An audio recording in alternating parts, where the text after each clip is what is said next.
slower, closing the distance until his knuckles brushed against her uninjured cheek. His fingers slid down, catching her chin. His skin was rough, calloused, but his touch was shockingly steady.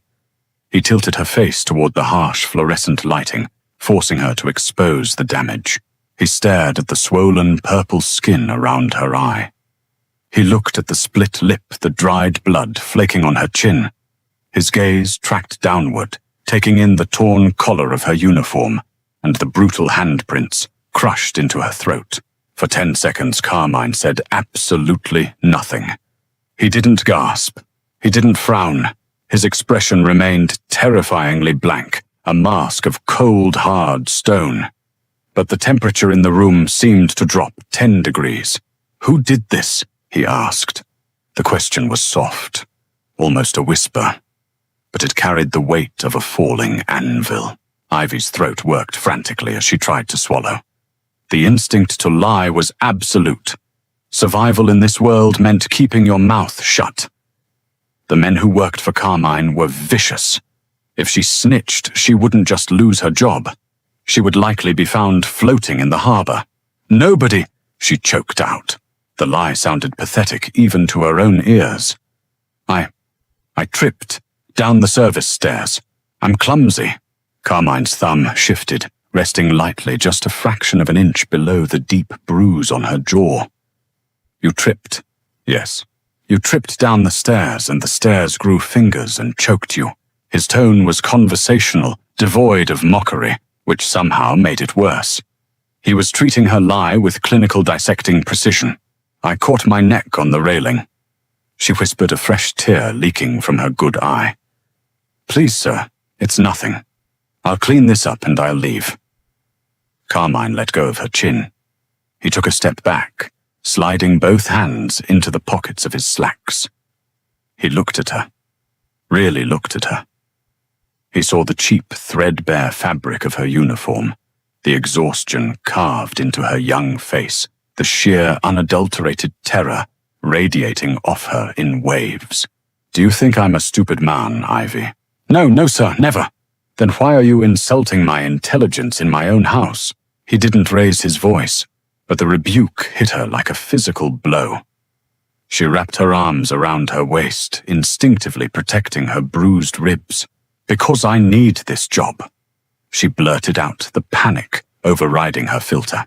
"I need the money. If I cause trouble, I'm out. I owe $50,000 in medical bills for my mother. If I don't pay the collection agency, by the end of the year, they take my apartment. If I lose this job, I lose everything." She snapped her mouth shut, horrified by her own outburst. She had just dumped her miserable life story onto a Mafia boss. Carmine watched her. The silence stretched again. He pulled a silver cigarette case from his pocket, flicked it open, and extracted a single cigarette. He placed it between his lips and lit it with a heavy brass lighter. The flame briefly illuminated the cold, hard geometry of his face. He blew a stream of smoke toward the ceiling vents. "You think whoever put his hands on you is going to stop because you kept quiet?" Carmine asked, his voice cutting through the smoke. Ivy looked at the floor. He was drunk. It was a mistake. "Men like that don't make mistakes," Carmine said flatly. "They make choices, and they keep making them until someone stops them." He took another drag of the cigarette, his dark eyes never leaving her face. "You work for me. You are under my roof. That means you are under my protection. Whether you clean the floors or balance the books, it makes no difference. Someone walked into my house, assaulted my employee, and thought they could walk away with it. That is a problem for me."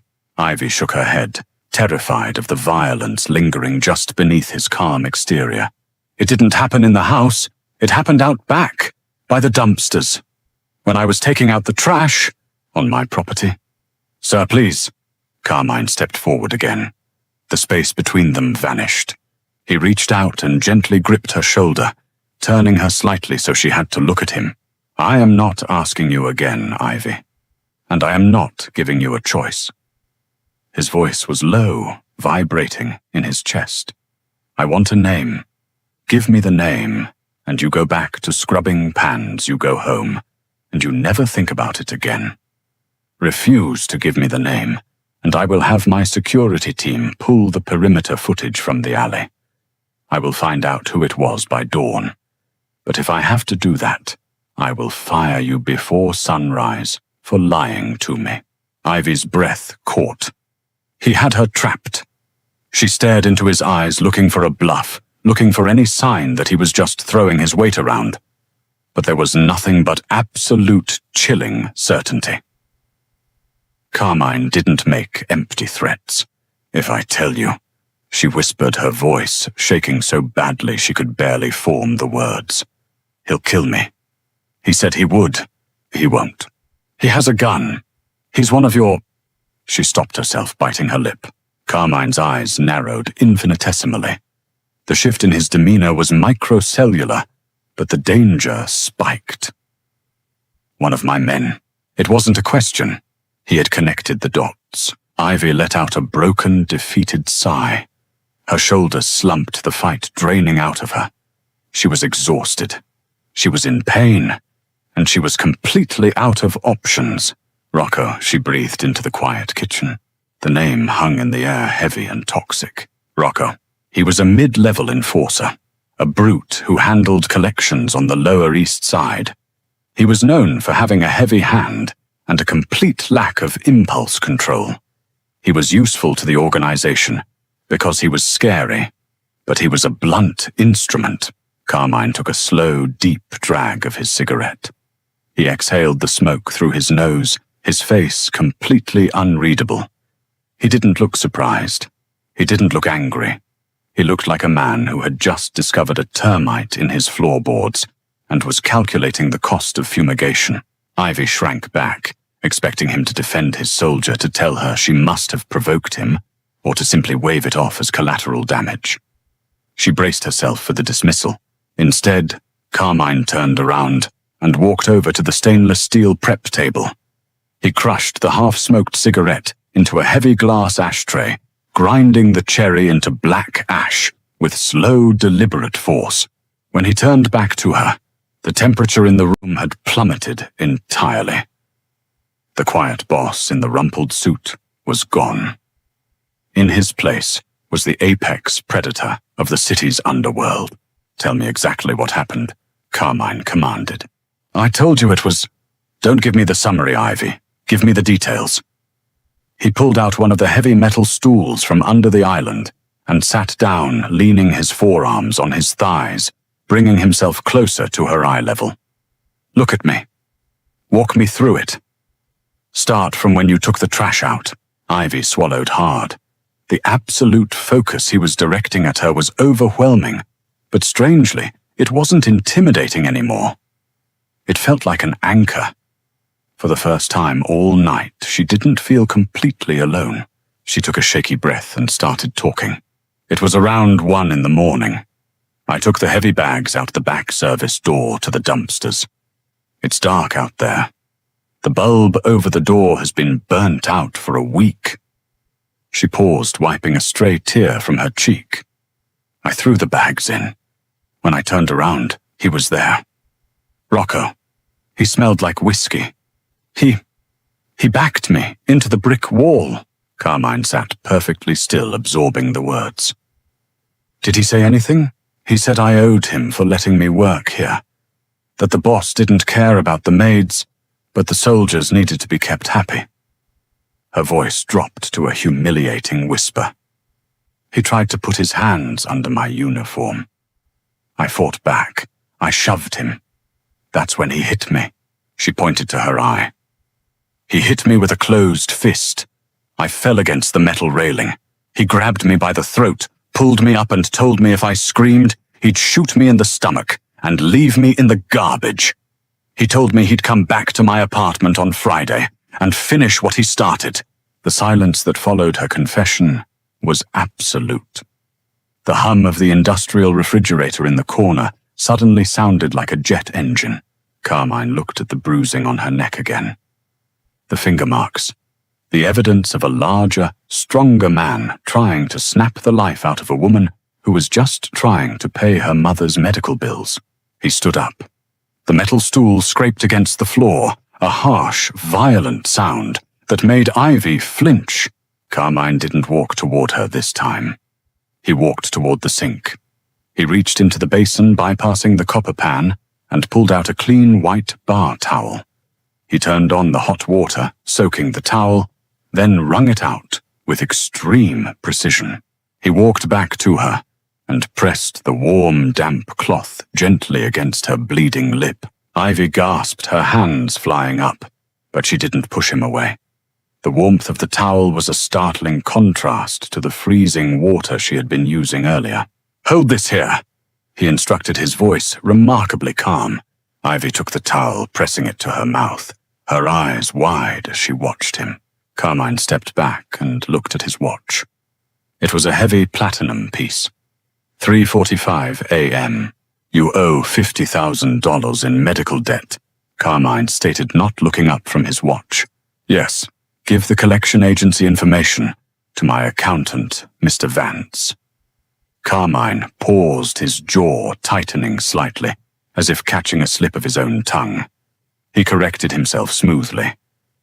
"Give it to my accountant, Mr. Rossi, tomorrow morning. The debt will be cleared by noon." Ivy lowered the towel, staring at him in utter shock. "What, sir? No, I can't. I can't accept that. I just want to work." "It wasn't an offer. It's a workplace compensation. You were injured on my property by one of my dogs. I pay for my messes." Carmine walked to the heavy oak door. He reached out and gripped the deadbolt, twisting it with a loud metallic clack. He opened the door, letting the dim light from the hallway spill into the bright kitchen. He stopped in the doorway and looked back at her. His eyes were devoid of any light, a dark, fathomless void that promised absolute destruction. "Lock this door behind me, Ivy." "Sir." "Lock the door. Do not open it for anyone but me. Do not come out to clean. Sit on that stool and hold that towel to your face until I return." Ivy gripped the edge of the sink, terrified by the deadly calm in his voice. "Where are you going? Please don't do anything that—" "I am going to have a conversation with Rocco," Carmine said softly. "It won't take long." He stepped out into the hallway and pulled the heavy door shut. Ivy stood frozen for 2 seconds before she rushed forward and threw the deadbolt, locking herself in. She backed away from the door, her heart pounding against her ribs, listening to the heavy, deliberate sound of Carmine's footsteps fading down the corridor. The basement kitchen was a tomb. Ivy sat rigidly on the metal stool, the damp towel pressed against her face. She stared at the heavy oak door. The deadbolt was a solid block of brass, sliding deep into the reinforced frame. It was designed to keep people out. Right now, it felt like it was holding the entire world at bay, time distorted. She didn't know if 10 minutes had passed, or an hour. The industrial refrigerator in the corner hummed a low, vibrating drone that rattled in her teeth. Above her, the house was silent. Too silent. This was a sprawling estate built for 50 men. There was always a low murmur of activity, the crunch of gravel in the driveway, the muffled thud of heavy boots on the hardwood floors, the distant brassy chatter of a television in the guard barracks. Tonight there was nothing. The silence had a texture to it. It was thick, deliberate. It was the sound of a house holding its breath. Ivy lowered the towel. The water had gone cold. Her lip had stopped bleeding, but the swelling had worsened, stretching the skin tight across her cheekbone. She hugged her knees to her chest, making herself as small as possible on the stool. She strained her ears, listening for a shout, a gunshot, the sound of a scuffle. Nothing. That was the terrifying truth about men like Carmine. They didn't scream. They didn't break furniture. Violence wasn't an emotional outburst for them. It was a transaction. It was administrative. A sudden dull thud reverberated through the ceiling above her.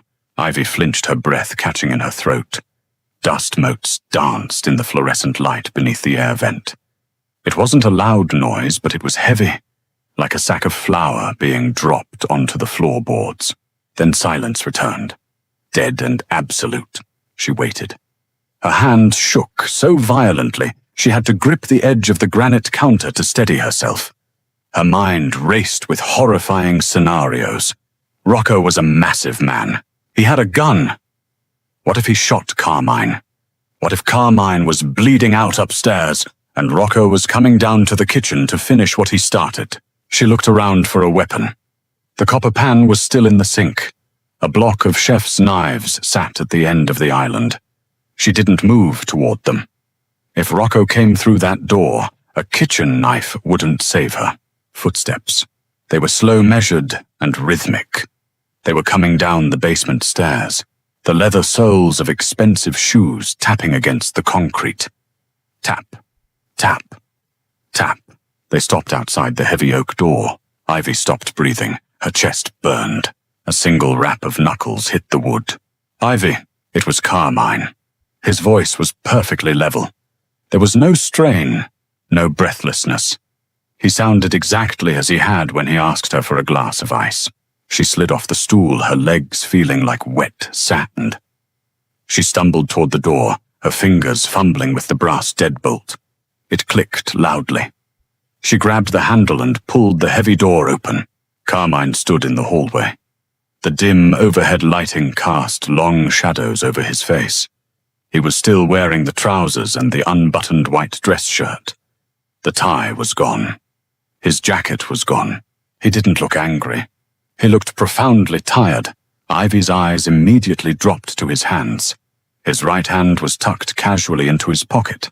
His left hand hung at his side. The knuckles were raw, scraped violently across the ridges, and the cuff of his pristine white shirt was no longer white. A dark, wet smear of crimson soaked the expensive fabric clinging to the gold cufflink.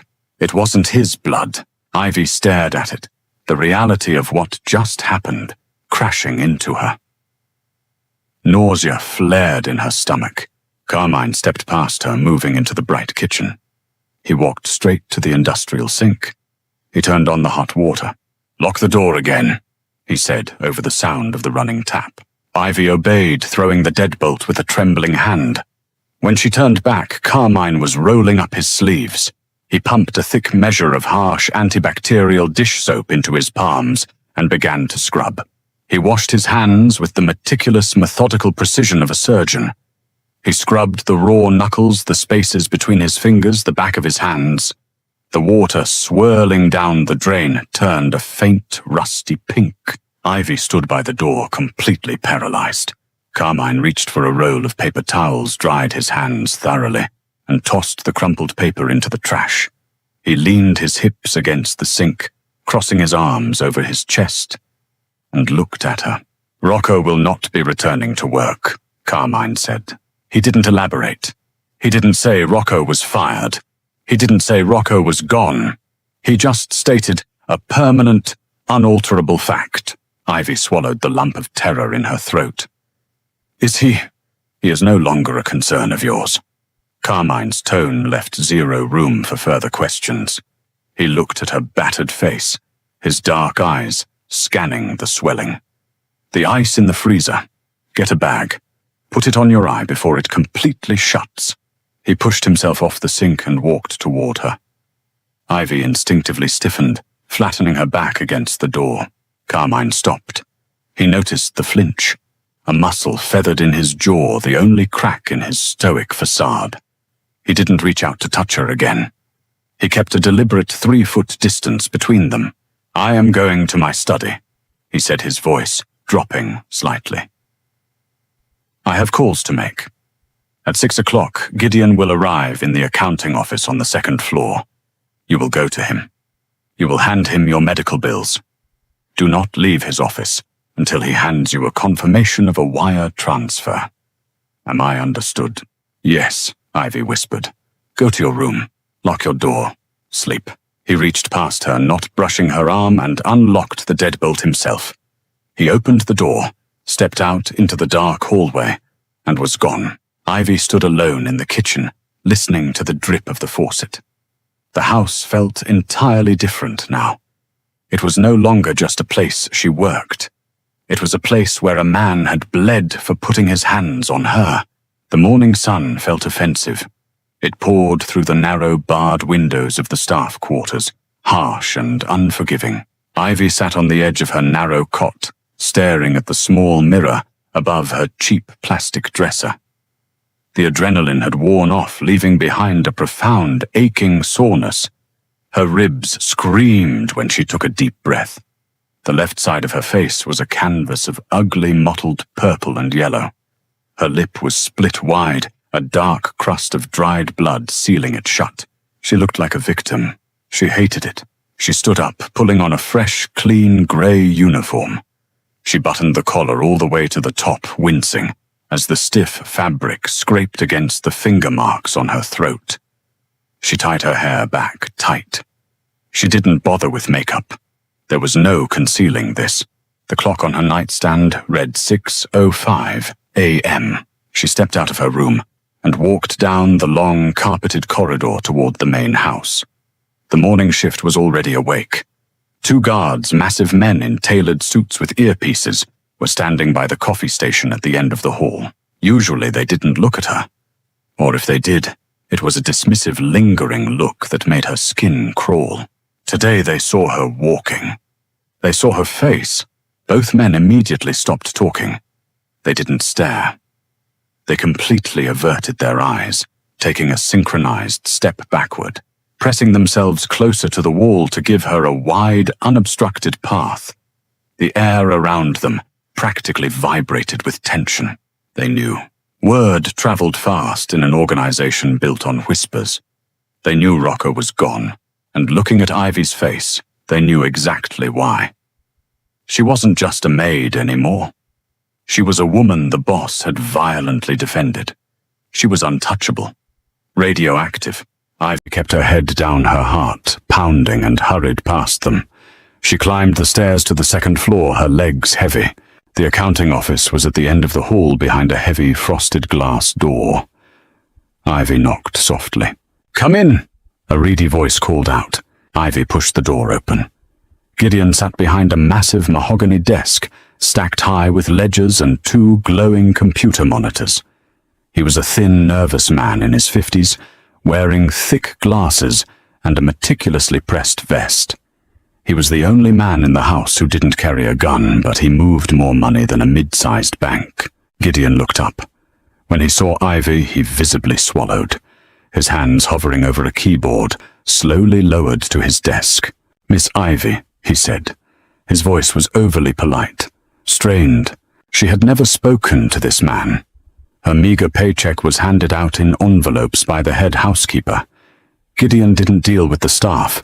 "Mr. Carmine told me to see you," she said, her voice raspy. Yes, he did."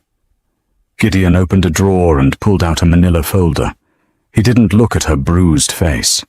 He kept his eyes locked on the edge of his desk. "He called me at 4 in the morning, made his instructions very clear. Do you have the paperwork?"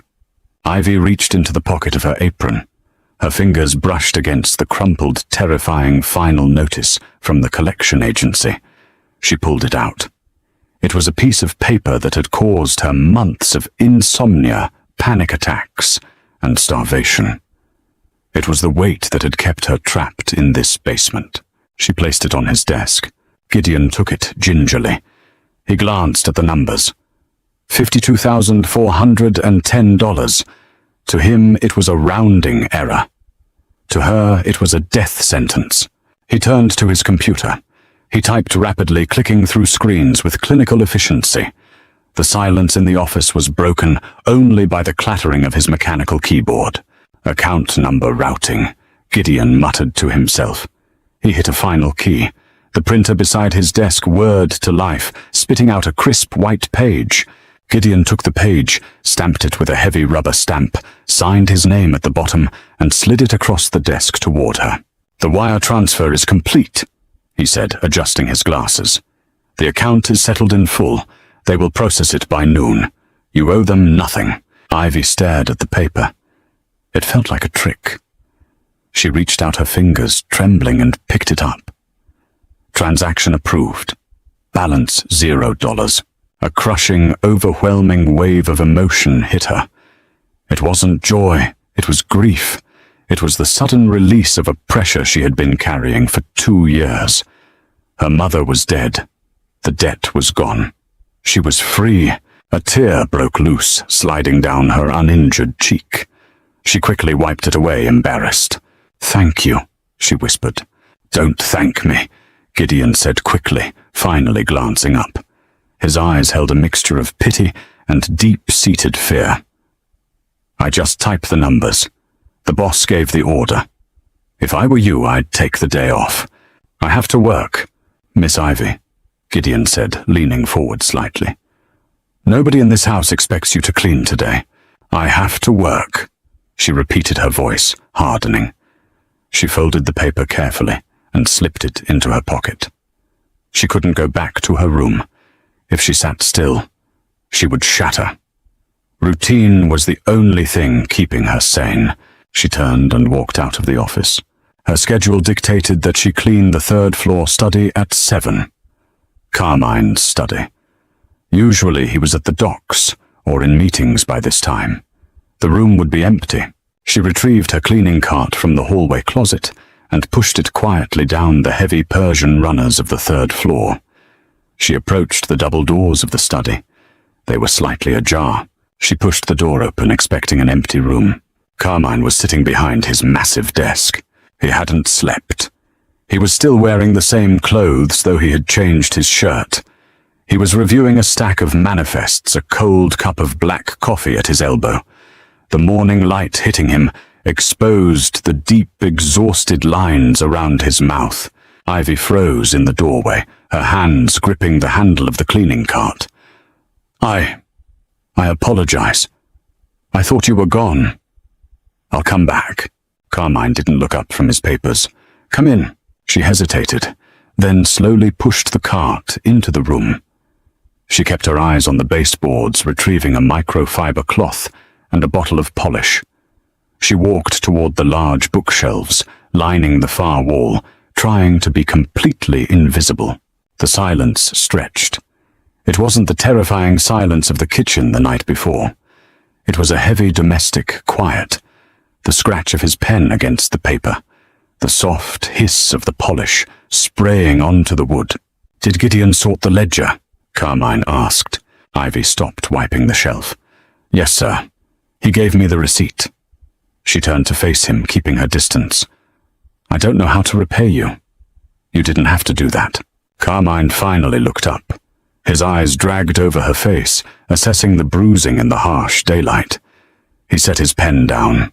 "I don't want to be repaid," he said flatly. "I don't do favors, Ivy. I manage assets. You are a reliable worker. You are discreet. A desperate employee drowning in debt is a liability. A comfortable employee is loyal. It was a business expense. It was a lie.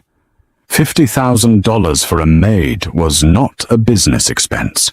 But she understood what he was doing. He was giving her an out. He was framing it as a transaction so she wouldn't feel indebted to a monster. "Still," she said quietly. "Thank you." Carmine stood up. He opened the top drawer of his desk, pulled out a small white tube, and tossed it onto the dark wood. It landed with a soft click. "Arnica," he said. "For the swelling. Put it on twice a day. And don't wear the uniform collar buttoned up to your chin. It's drawing more attention to your neck than if you just left it open." He picked up his coffee cup, walked past her without waiting for a response, and left the study. Ivy walked over to the desk. She picked up the small tube of cream. It was warm from his hand. She held it tight, her bruised chest aching with a strange, confusing rhythm. A week passed. The estate adjusted to the new reality with ruthless efficiency. Rocco's name was never spoken. His locker in the guard barracks was emptied by 2 silent men on a Tuesday morning. His belongings burned in the incinerator out back. He was erased. In this world, you were either useful or you were a memory. Rocco was neither. For Ivy, the shift in the atmosphere was profound. She was a ghost who had suddenly become solid. The invisible barrier around her was impenetrable. If she walked into the kitchen to make tea, the soldiers sitting at the table would immediately stop their conversations, pick up their plates, and leave. Nobody looked her in the eye. Nobody accidentally bumped into her in the narrow hallways. She was safe. Absolutely, unequivocally safe. But the isolation was deafening. She felt like a loaded gun sitting on a coffee table. Everyone knew she was there, and everyone was terrified of setting her off. Her face was healing. The arnica cream worked miracles. The swelling around her eye had reduced to a dull, sickly yellow shadow. The cut on her lip had closed, leaving a small pink scar. The bruises on her throat were fading into faint brown thumbprints. It was a Thursday night, 11 p.m. The house was winding down. Ivy was in the main floor drawing room, a cavernous space filled with leather furniture and heavy drapes. She was polishing the brass fixtures on the fireplace. It was mindless work, the kind of repetitive motion that let her brain shut off. The heavy oak doors of the drawing room clicked open. Ivy didn't flinch anymore. The fear response had been burned out of her. She turned her head, the polishing rag in her hand. Carmine walked in. He was wearing a black tailored suit, the jacket unbuttoned. He looked like he had just returned from a long, grueling evening. He walked straight to the antique crystal decanters on the sideboard, bypassing her entirely. He poured 2 fingers of bourbon into a glass. Ivy watched him. She should have packed up her supplies and left. That was protocol. You do not linger when the boss enters a room. But she didn't move. Carmine took a sip of the bourbon, turning to face the room. He saw her kneeling by the fireplace. He didn't tell her to leave. He just leaned his hip against the sideboard, holding his glass. "They're avoiding you," he said. It wasn't a question. Ivy sat back on her heels, resting her hands on her thighs. "Yes. Does it bother you?" "It's quiet," she said honestly. "I prefer quiet to the alternative." Carmine swirled the amber liquid in his glass. "They avoid you because they don't know the rules of engagement anymore. You broke the ecosystem. A soldier touched a maid and the soldier vanished. Now they look at you and they don't see a maid. They see a tripwire. Are you angry about that?" she asked, her voice surprisingly steady. A week ago, she wouldn't have dared ask him a direct question. Carmine looked at her. His gaze was heavy, pinning her to the spot. "If I were angry, I wouldn't have done it." He pushed off the sideboard and walked slowly toward the fireplace. He stopped a few feet away, looking down at her. The firelight flickered across his face, highlighting the sharp, unforgiving angles of his jaw. "Stand up," he said. Ivy stood. She wasn't tall, and standing this close to him, the height difference was stark. She had to tilt her head back to look at his face. Carmine reached out. He didn't ask for permission.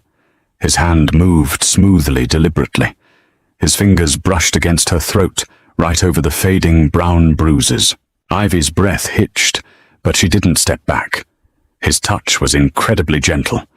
It was a bizarre contrast to the violence she knew his hands were capable of. "Healing well," he murmured, his thumb tracing the line of her collarbone. "You gave me the cream." She replied, her voice barely a whisper. The air between them was suddenly thick, crackling with an unspoken tension that had nothing to do with fear. He dropped his hand, taking a half step back, re-establishing the boundary. But his eyes never left hers. "You asked me last week why I paid your debt." Carmine said, his voice a low rumble in the quiet room. "You didn't believe my answer." "No, I didn't." "You think I did it out of pity?" "Did you?" Carmine took another sip of his bourbon. His eyes were dark, calculating. "I don't have pity to spare, Ivy. It's a useless emotion. I did it because I hate leverage. That debt was leverage. It made you desperate. It made you tolerate things you shouldn't have tolerated. It made you let men like Rocco back you into corners because you were afraid of losing your paycheck." He took a step closer. The boundary line blurred again. I took away the leverage. He continued, his voice dropping lower. You don't owe the hospital. You don't owe me. If you are in this house, you are here by choice. Not by force. Not by debt. Ivy stared at him, her heart hammering against her ribs. He was giving her an exit. The door was wide open. She had no debt. She had savings from her last paycheck. She could walk out the front gates tomorrow morning and never look back. And if I stay? She asked. Carmine's jaw tightened. He looked at her mouth, at the small pink scar on her lower lip before meeting her eyes again. If you stay, he said slowly, every word carrying immense weight. You understand that you are choosing to stand inside the blast radius. This life does not get softer. The men do not get kinder. I do not get kinder. You killed a man for me, she stated, stripping away the euphemisms. I killed a rat in my house. He corrected her, though the fire in his eyes betrayed the coldness of his words. Do not romanticize me, Ivy. I am not a savior. I know exactly what you are. The absolute certainty in her voice made him pause. He looked at her. Really looked at her, seeing past the grey uniform and the lingering bruises. He saw a woman who had stood in a basement kitchen, bleeding and terrified, and had refused to break. Carmine finished his drink. He set the empty crystal glass on the heavy wooden mantelpiece above her head. His arm brushed her shoulder as he did it. Finish polishing the brass, he said, his voice entirely devoid of the danger it had held a moment ago. Then go to bed. He turned and walked out of the drawing room. Ivy stood by the fireplace, the heat radiating against her back. She looked at the door he had just walked through. She thought about her empty apartment across the city. She thought about the freedom the cleared debt gave her. She picked up the polishing rag, knelt back down on the hearth, and began to scrub the brass until it gleamed. She wasn't going anywhere. Autumn bled into winter, and the sprawling estate hardened against the cold. The frost on the windows was thick, blurring the sharp edges of the city beyond the high iron gates. Inside the walls, the ecosystem had entirely reorganized itself around a central, unspoken truth. Ivy was no longer just the maid. She held no official title. She still wore the grey uniform. She still pushed the heavy cleaning cart. But the air around her had fundamentally changed. The guards opened doors for her. The kitchen staff saved her plates of hot food before the soldiers raided the pantry. If a new recruit looked at her a second too long, an older, wiser enforcer would quietly pull him aside and whisper a harsh correction. She was the woman the boss had shed blood for. In their world that made her a living, breathing monument to Carmine's territorial fury. She didn't abuse the power. She simply existed within it. And she stayed. The quiet moments between her and Carmine became the architectural pillars of her new life. They were never planned. They simply happened in the margins of his chaotic, violent schedule. A shared pot of black coffee in the kitchen at 4 a.m, a silent nod in the hallway when he returned from the docks, his suit smelling of freezing rain and diesel fuel. They didn't discuss Rocco. They didn't discuss the $50,000. They existed in a delicate, high-wire act of proximity. It was a Tuesday in late November when the wire snapped. Ivy was in the second-floor linen closet, counting stacks of heavy cotton sheets. The house was relatively quiet. Carmine was downstairs in the formal dining room, meeting with a faction of men from the industrial district. Ivy knew the meeting was tense. The security detail had been tripled, and the men patrolling the grounds carried their rifles openly, no longer bothering to conceal them beneath their coats. She reached for the top shelf to pull down a stack of pillowcases. The explosion didn't sound like a bomb. It sounded like the sky tearing open. A deafening, concussive boom violently shook the floorboards. The heavy wooden shelves in the closet splintered, raining heavy white sheets and plaster dust down on her head. The frosted glass fixture on the ceiling shattered, plunging the small room into darkness. Ivy dropped to her knees, her hands flying over her ears as a secondary wave of pressure hit. The house groaned a deep structural agony. Then came the gunfire. It wasn't the rhythmic cinematic popping from television. It was a chaotic, overlapping roar of heavy machinery, tearing through drywall and flesh. The concussions reverberated through her chest cavity, rattling her teeth. Someone was screaming downstairs. A wet, ragged sound that ended abruptly, Carmine had warned her. "You are choosing to stand inside the blast radius." She crawled out of the closet, coughing on the thick, acrid cloud of drywall dust that filled the corridor. The emergency lights flickered to life, casting an eerie, sickly yellow glow over the antique wallpaper. Down the hall, the heavy oak doors to the main staircase had been blown off their hinges. Ivy flattened herself against the wall, her breathing shallow and frantic. She had no weapon. She had no training. Her only instinct was a primitive overriding need to survive. She crept toward the back service stairs, her rubber-soled shoes slipping on the debris covering the hardwood floor. Two men in dark tactical gear stepped out of the accounting office at the end of the hall. They weren't Carmine's men.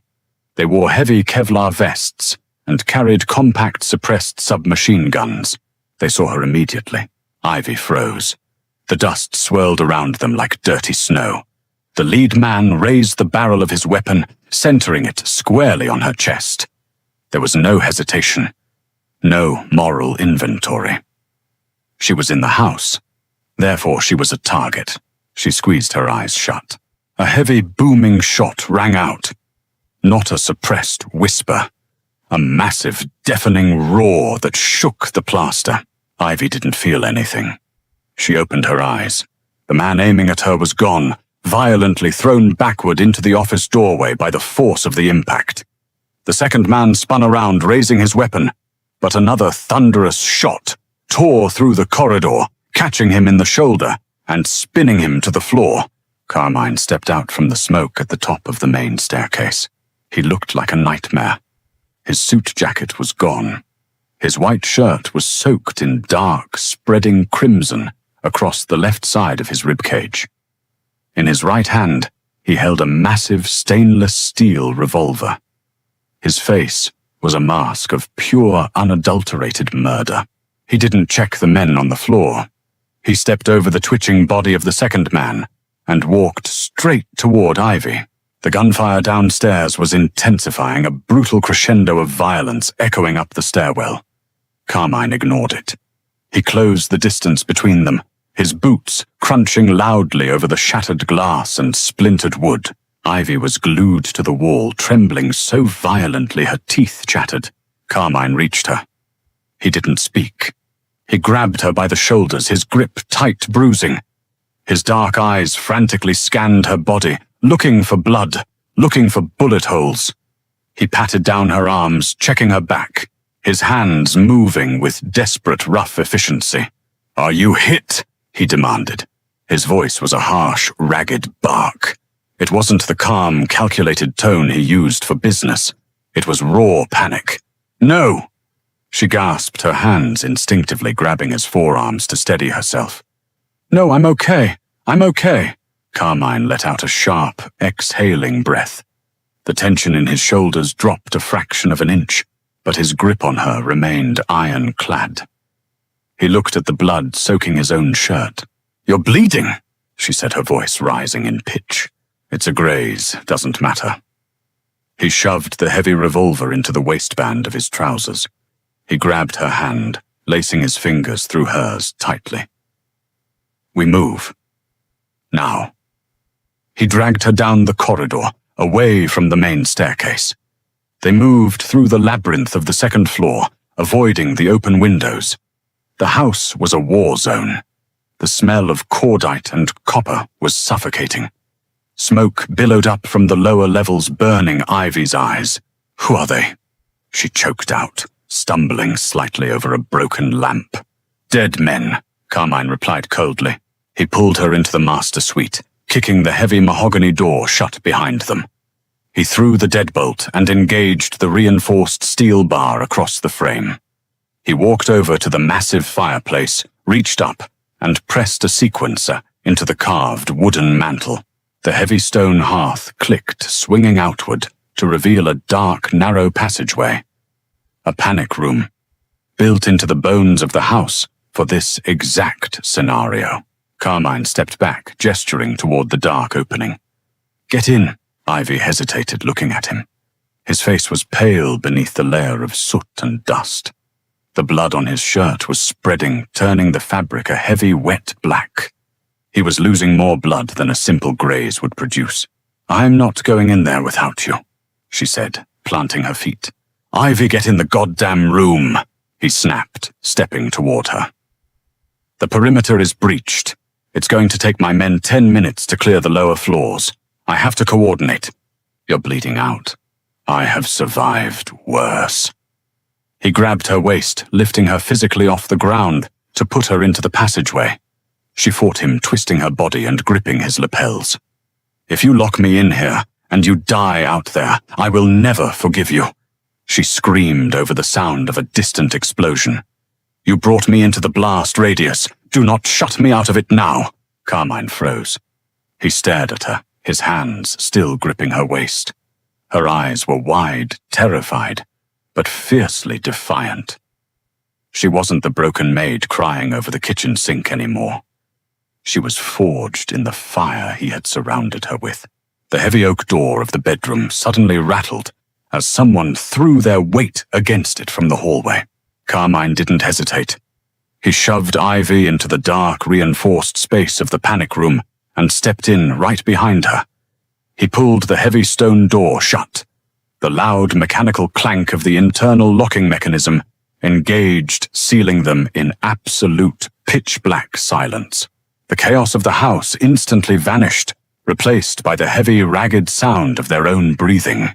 Emergency LED strips flickered on, casting a dim red glow over the small, concrete-lined room.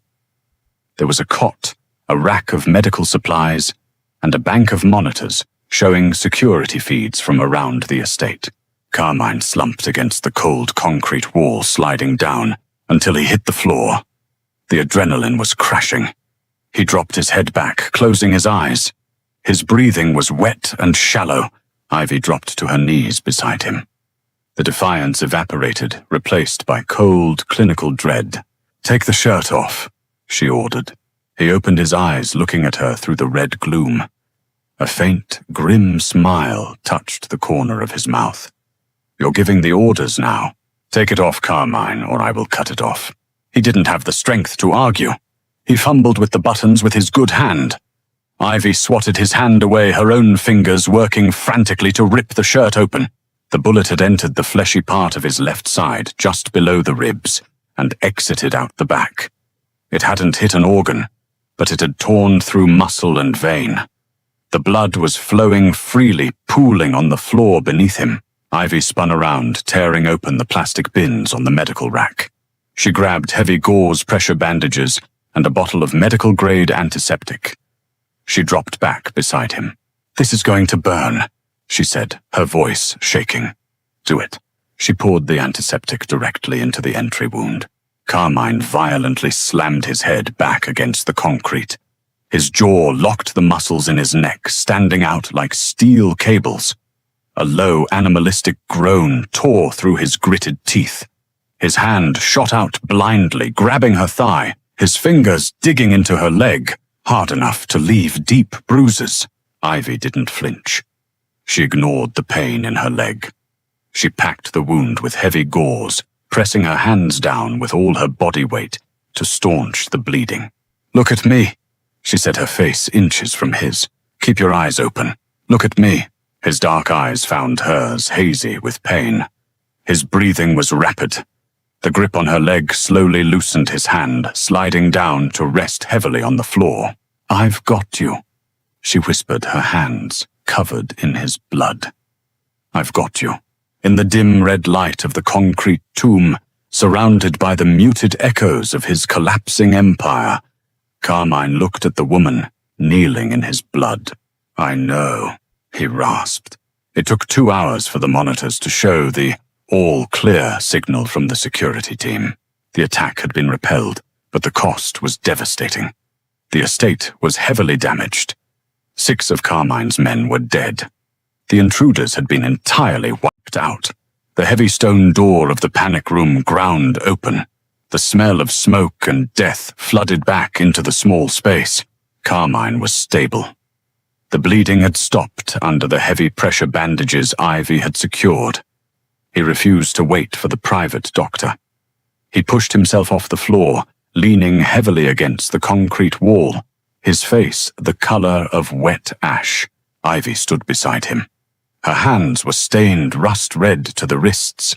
Her grey uniform was ruined. "Let them sweep the upper floors first," she said, reaching out to support his weight. He waved her off, stepping out of the panic room under his own power. "The house is secure. If it wasn't, they wouldn't have signaled." They walked slowly out of the master suite. The hallway was a ruin of shattered glass, splintered wood, and bullet-riddled drywall. Bodies had already been dragged away, leaving wide, dark smears across the hardwood. The silence of the surviving men working to secure the perimeter was heavy and grim. Nobody stopped them. The guards parted, like the sea, keeping their eyes trained on the floor. They saw the blood on the boss. They saw the blood on the maid. They asked 0 questions. Carmine didn't go to his study. He didn't go to the command center. He walked slowly, painfully down the service stairs. He pushed through the swinging doors and walked into the basement kitchen. It was untouched. The heavy oak door had protected it. The stainless steel counters gleamed under the fluorescent lights. It was exactly as it had been months ago. Carmine leaned his good side against the central island, his chest heaving with exertion. He looked exhausted, hollowed out by the violence. Ivy walked over to the industrial sink. She turned on the warm water. She grabbed a bottle of harsh dish soap and began to scrub her hands. The water swirling down the drain turned pink, then dark red, then clear. The mechanical hum of the refrigerator filled the quiet space. Carmine watched her. He watched the rigid set of her shoulders, the methodical way she cleaned the blood from under her fingernails. "You didn't run," he said. His voice was rough, scraping against the quiet. Ivy dried her hands on a clean towel. She turned to face him. She was exhausted, her bones aching with the adrenaline crash. "Where would I go?" There was a gunfight in the hallway. You could have stayed in the closet. You could have hid and waited for the police. You crawled out into the crossfire. I was looking for a way out. "You were looking for me." Ivy dropped the towel onto the counter. She didn't deny it. The time for lies and polite evasions had burned down with the front doors of the estate. She walked over to him, stopping just a foot away. "You told me this life doesn't get softer," she said quietly. "You told me you don't get kinder." Carmine looked down at her. His eyes were dark, fathomless. The mask of the untouchable boss was cracked. He was just a man who had nearly bled to death on a concrete floor. "I told you not to romanticize me. I am exactly the monster you thought I was. I know." Ivy reached up. Her hands were clean, now smelling of cheap soap. She placed her palm flat against his bare chest, right over his heart. She could feel the heavy, erratic thud of it against his ribs. "But you're my monster now." Carmine closed his eyes. A sharp, shuddering breath escaped his chest. He reached up, covering her hand with his large, calloused one, pressing her palm tighter against his skin. He didn't offer her an escape this time. He didn't tell her the door was open. He knew with absolute certainty that she wouldn't take it. The debt hadn't bound her to him. The violence hadn't driven her away. She had looked at the ugliest, bloodiest parts of his world and chosen to stand beside him anyway. He opened his eyes, the cold predator, returning to his gaze, but it was tempered entirely when he looked at her. "You stay by my side," he ordered, his voice a low, possessive rumble. "No more hiding in the basement. No more uniforms. You belong to me. And anyone who forgets that will end up exactly like the men on the floor, upstairs. Ivy didn't shrink back. She didn't look away. She stepped closer, closing the final inch of space between them, accepting the permanent, terrifying reality of the blast radius. "Understood," she whispered. He leaned down, his mouth brushing against hers. It wasn't a gentle kiss. It was desperate, possessive, and tasted like copper and smoke. It was a promise signed in blood, locking the door on the rest of the world forever.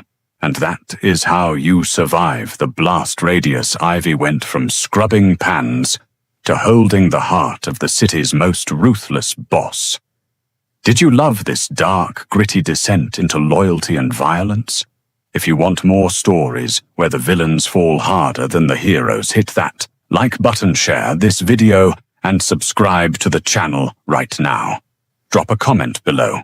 What was your favorite moment between Carmine and Ivy? Thanks for listening, and we'll see you in the next dark romance.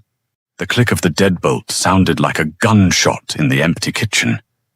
Ivy froze, her bleeding lip stinging as she stared at the heavy oak door.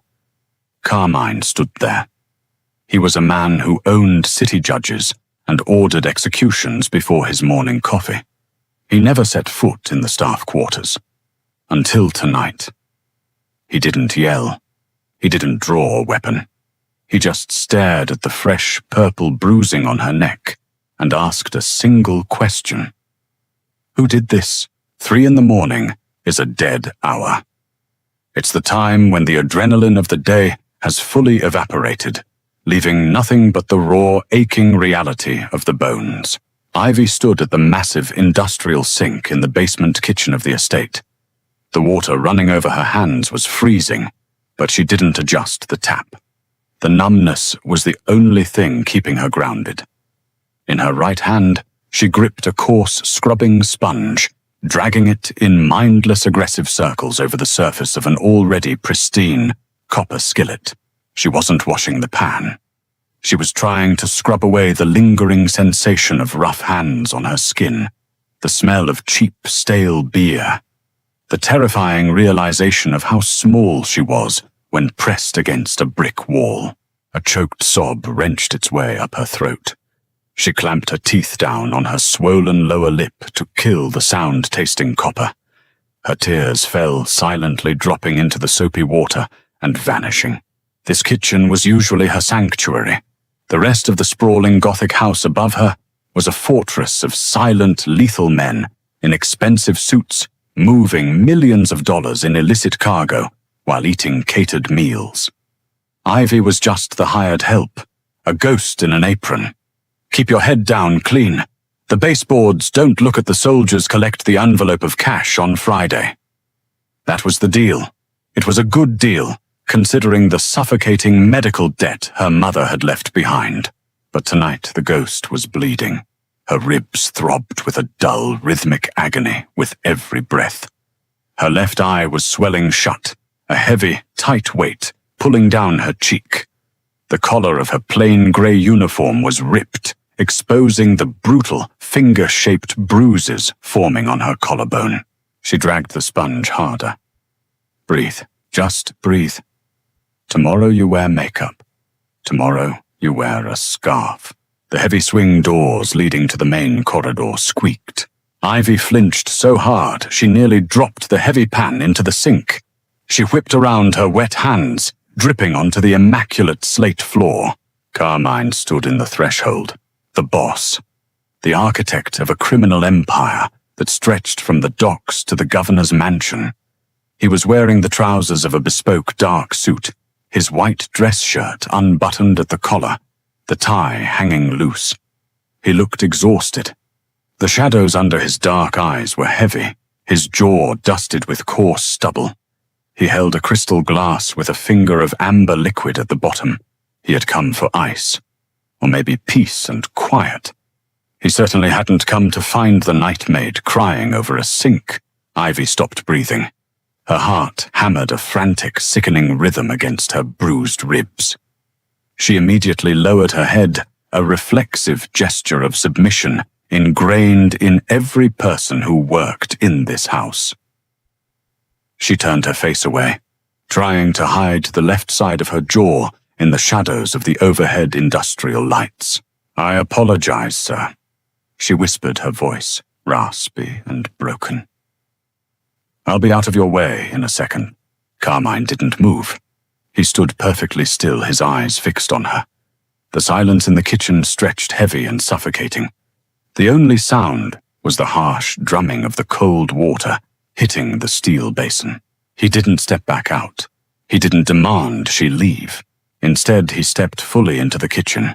He reached behind him and pushed the heavy oak door shut. Click. He turned the deadbolt. The sound echoed off the tile walls. It was a final trapping sound.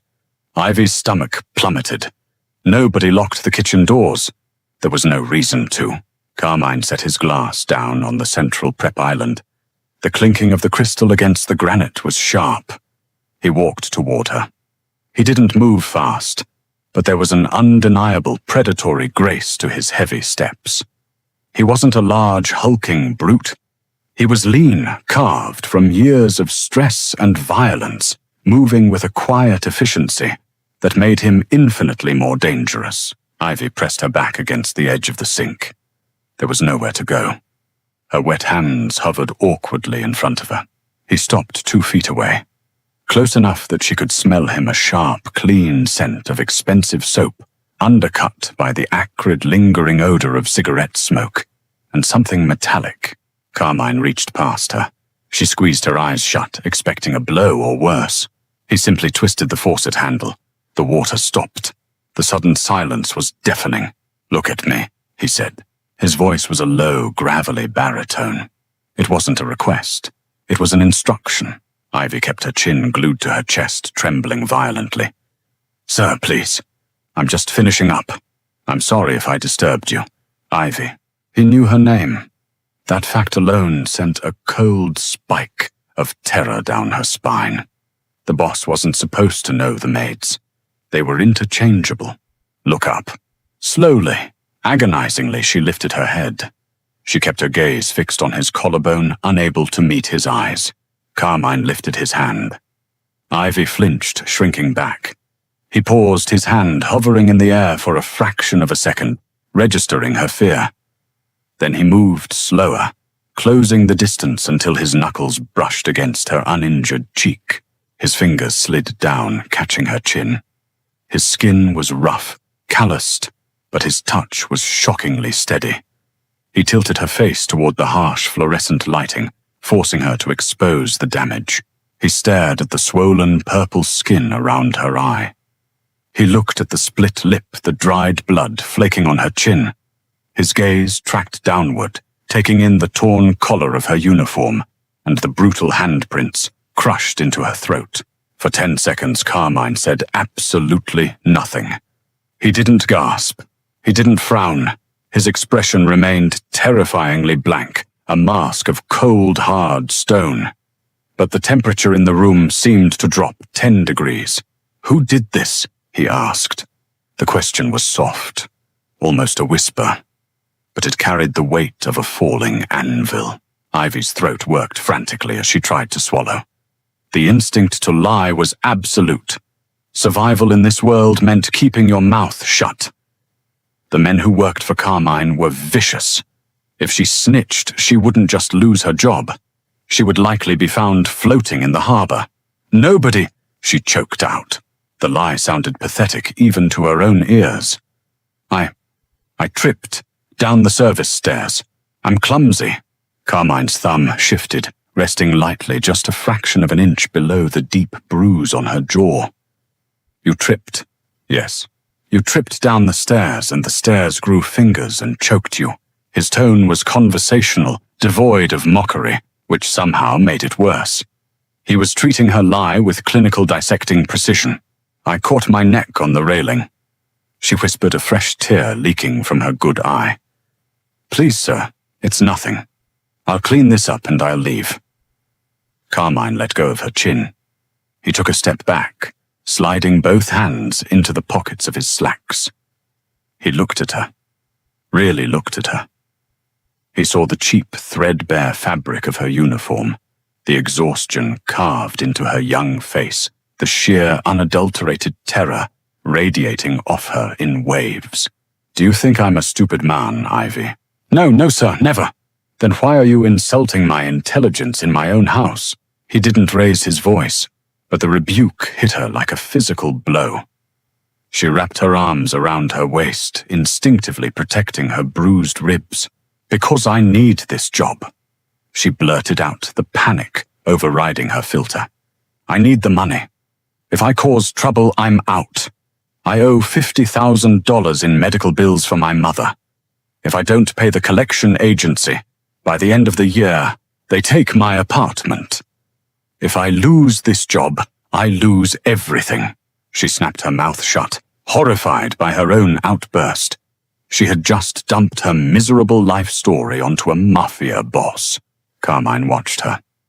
The silence stretched again. He pulled a silver cigarette case from his pocket, flicked it open, and extracted a single cigarette. He placed it between his lips and lit it with a heavy brass lighter. The flame briefly illuminated the cold, hard geometry of his face. He blew a stream of smoke toward the ceiling vents.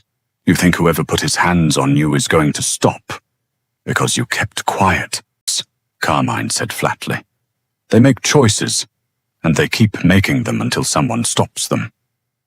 He took another drag of the cigarette, his dark eyes never leaving her face. "You work for me. You are under my roof. That means you are under my protection. Whether you clean the floors or balance the books